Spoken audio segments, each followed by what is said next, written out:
राधे राधे। कैसे हैं आप सभी लोग? आशा करती हूँ स्वस्थ हो गए, प्रसन्न हो गए और अपने उन्नति के मार्ग की तरफ अग्रसर हो गए। आज हम बात करते हैं दशम भाव की।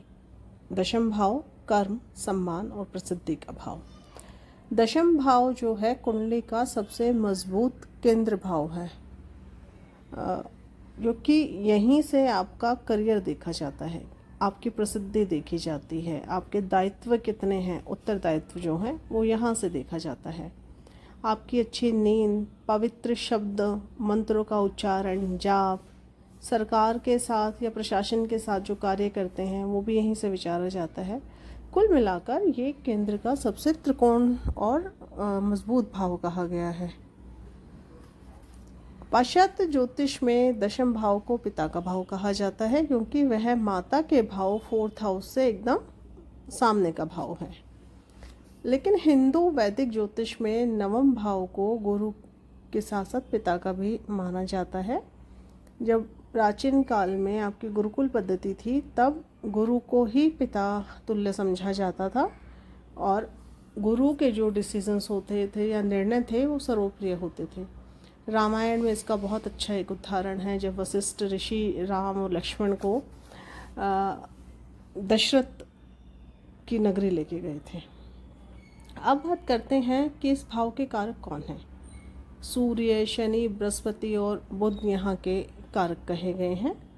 मंगल यहाँ दिग्बली माना जाता है। सूर्य भी यहाँ विशेष फल देने वाला कहा गया है। अब ये जब दशमेश प्रथम भाव में होता है तब क्या आपको फल मिलेगा? जातक अपने जीवन में जो है अपना उच्च स्तर प्राप्त करता है, अपना व्यवसाय करता है या अच्छा जो पदाधिकारी है वो हाई लेवल का होता है। यदि यह लग्नेश के साथ युति कर ले आपका 10th लॉर्ड, तो जातक बहुत फेमस होता है और कहीं ना कहीं किसी रिसर्च से उसका रिलेशन या संबंध आपको देखने को मिलेगा। अब यही दशमेश अगर द्वितीय भाव में 2nd हाउस में जाए तो व्यक्ति धनवान होगा, पारिवारिक व्यवसाय होगा, होटल का व्यवसाय, वित्तीय संस्थानों से जुड़ा व्यापार हो सकता है। पीड़ित हुआ तो व्यापार में हानि। अब हमने 2nd भाव से क्यों बोला कि पारिवारिक व्यवसाय या होटल का व्यवसाय या वित्तीय संस्थान है? देखिए, संचित धन है 2nd हाउस, आपका कुटुंब है, आपका मुख है, जो हम खाना खाते हैं वो वहीं से देखते हैं। तो इस एरिया के जितने भी प्रोफेशन हैं, अगर दशमेश का संबंध 2nd हाउस से होता है तो वो देखने को आपको मिलेंगे पत्रिका में।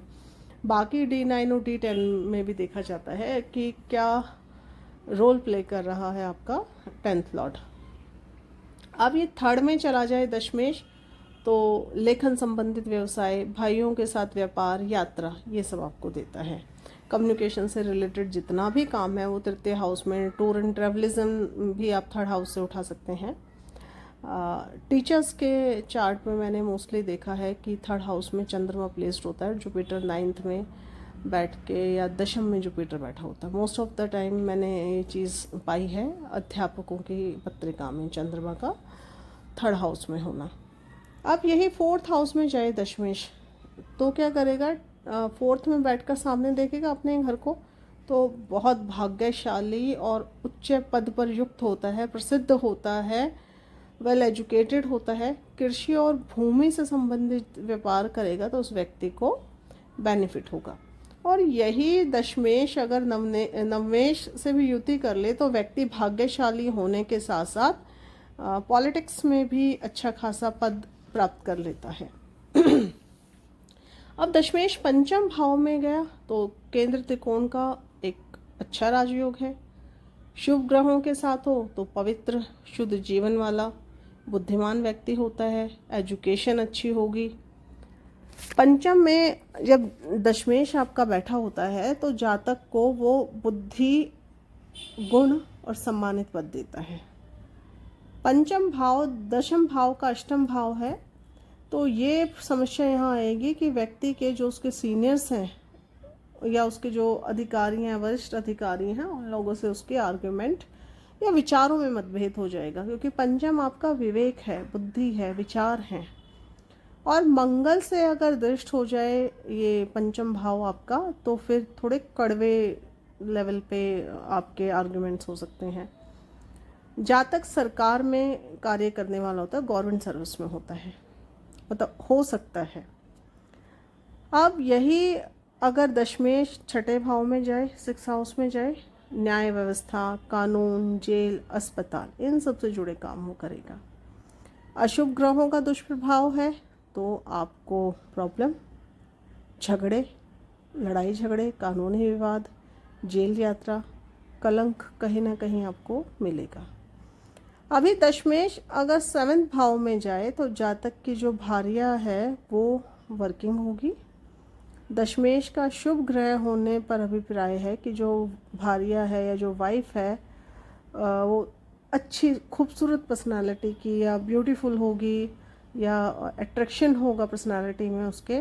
मेल है तो फीमेल और फीमेल है तो मेल के अंदर ये चीज़ें आप देखेंगे।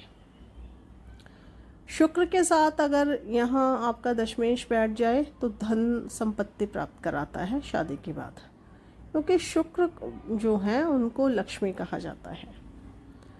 अगर 9th लॉर्ड का भी यहाँ रिलेशन हो जाए तो पिता से आपको फाइनेंशियली हेल्प मिलने को इंडिकेट करता है। जातक कूटनीतिज्ञ जो सेवाएं होती हैं, कूटनीति से जुड़े जो सर्विसेज होती हैं उनमें देखने को मिलेगा। फॉरेन ट्रैवल्स करेगा और अपने स्पाउस से या अपने लाइफ पार्टनर से, बेटर हाफ से उसको सहायता मिलती है टाइम टू टाइम। अगर यही सप्तमेश आपका पीड़ित हो जाए तो जो सोसाइटी में जिन रिश्तों को स्वीकार नहीं किया जाता, इस प्रकार के संबंध देखे जाते हैं। एक्स्ट्रा मैरिटल अफेयर्स यहाँ आ जाएंगे, फिजिकल रिलेशंस आ जाएंगे। एक चीज़ यहाँ कहना चाहूँगी, कुंडली के कुछ बाकी योग भी होते हैं, सिर्फ एक हम दशमेश का आके सप्तम में बैठ जाने पर ये फलित नहीं, सप्तम में बैठ जाने पर ये फलित नहीं करेंगे। D9 में देखना होता है, दशम में देखेंगे, बाकी लग्नेश की स्थिति क्या है, ये सब विचार करने के बाद इस प्रकार का फलित किया जाता है। पराशर जी के अनुसार यदि दशमेश एक अशुभ ग्रह होकर शनि मंगल के साथ हो तो व्यक्ति जो है हमेशा जो है सेक्सुअल डिज़ायरों के प्रति अट्रैक्ट रहेगा या उसमें उसका ध्यान रहेगा। केवल भौतिक जीवन जीना या उसका सुख लेना वो चाहेगा, चाहे नैतिक हो या अनैतिक हो। अब यही दशमेश अगर अष्टम भाव में आया, अष्टम क्या है, रुकावट है, हैडल्स हैं, सडन चेंज है, ट्रांसफॉर्मिंग का घर है। तो अगर अष्टमेश दशमेश अष्टम भाव में बैठ जाए तो व्यापार में आपको डाउन ले आएगा। शुभ ग्रह थोड़े समय के लिए आपको अच्छा पद अवश्य दिलाएंगे, लेकिन जब तक दशा चलेगी। अष्टम भाव में दशम, जो अष्टम भाव है वो दशम भाव से 11th पड़ता है। तो जीवन में जब आपको ऊंचा पद चाहिए तो इस भाव की सहायता ज़रूर चाहिए होती है, क्योंकि दशम का एकादश है, गेन भी दर्शाता है ये आपको। पराशर जी के अनुसार दशमेश की अष्टम भाव में राहु के साथ स्थिति जातक को जो है दूसरे लोगों से कट ऑफ करा देती है, मतलब दूसरे व्यक्ति उसका त्याग कर देते हैं। मूर्ख और बुरे कार्य करने वाला व्यक्ति होता है। असामाजिक कार्य, तस्करी, चोरी, रिश्वतखोरी, भ्रष्टाचार, इन सब में वो लगा होता है। चमड़े के जूते बनाना, जीवन बीमा, खनन उद्योगों में, क्योंकि अष्टम पता जो योग समाधि के अनुसार ये हमारा मृत्यु का घर भी है और इसको हम आधा जो उसका भाव है वो अव्यक्त भाव में लेते हैं। डेथ, लाइफ आफ्टर डेथ और रीबर्थ के बीच की जो लाइफ देखनी है वो भी यहीं से देखी जाती है। पराशर जी के अनुसार दशमेश और अष्टमेश के साथ अगर एक अशुभ ग्रह हो, राशि परिवर्तन में हो, तो व्यक्ति बुरे कर्म करेगा। अष्टम भाव पर यदि बृहस्पति की दृष्टि हो तो जातक जो है रहस्यमयी होता है। आप उसके व्यवहार को, काम को, कर्म को पहचान नहीं पाएंगे। इसके अलावा एक चीज़ और मैं 10th हाउस के रिगार्डिंग यहाँ कहना चाहूँगी कि जब दशमेश का अष्टम से संबंध बनता है किसी पत्रिका में, तो जितने भी हमारे मिलिट्री सर्विस में हैं, डिफेंस में हैं, IB में हैं, टेक्निकल फील्ड में हैं, कहीं ना कहीं अष्टम भाव का रोल वहाँ पर देखने को मिलता है, क्योंकि डिफेंस में हुआ, कस्टम में, आईबी में, सीबीआई में, ये पुलिस फोर्सेस, ये ऐसे ऐसे ड्यूटी होती हैं, ऐसा काम होता है, you have to survive at any cost. आपको सियाचिन पोस्टिंग दे दिया जाता है, आपको नेवी में है तो अरब सागर में आप चले गए, महीनों 2-2 महीनों आपको सर्वाइव तो करना है, 6-6 महीने के लिए भी अगर आप वहाँ रहें। पता है वॉर हो रही है, आपको अपॉइंट कर दिया गया है किसी बॉर्डर पे, आप वहाँ से भाग नहीं सकते, आपको उसी कंडीशन में अपना काम करना है, डिफ़िकल्ट चीज़ों को फेस करते हुए काम करना। तो ऐसा जो जॉब प्रोफाइल होता है वो भी यहाँ से देखा जाता है। अब यही अष्टमेश जब नवम भाव में जाए और इसमें जुपिटर की भी इन्वॉल्वमेंट हो जाए तो स्पिरिचुअल पर्सनालिटी, आज्ञाकारी पुत्र वाला, भलाई के कार्य करने वाला और अत्यधिक भाग्यशाली होता है व्यक्ति। दशमेश दशम भाव में पीड़ित ना हो तो बहुत अच्छा आपका प्रोफेशन गेन करेगा। अगर पीड़ित है तो विचलित बुद्धि होगा, मतलब कुछ ना कुछ दिमाग में खुरापात चलता रहेगा अगर दशमेश दशम भाव में जाकर ही पीड़ित हो जाए। एकादश भाव में जो दशमेश है वो व्यापार से लाभ दिखाता है, जॉब से लाभ दिखाता है। दशमेश और एकादशेश का अगर युति है तो अर्थ व्यापार के द्वारा आय होती है, अत्यधिक दोस्त होते हैं, धनवान व्यक्ति होता है। पीड़ित है तो उसके मित्र जो हैं उसको डिच करेंगे, विश्वासघात करेंगे। दशमेश द्वादश भाव में विदेश अथवा दूर के स्थान में नौकरी और आध्यात्मिकता, मोक्ष का भाव भी कहा जाता है ना 12वें घर को। यदि पीड़ित हो तो परिवार से वियोग, तस्करी, गैर कानूनी जो काम होते हैं वो, धोखेबाजी, अपराधी।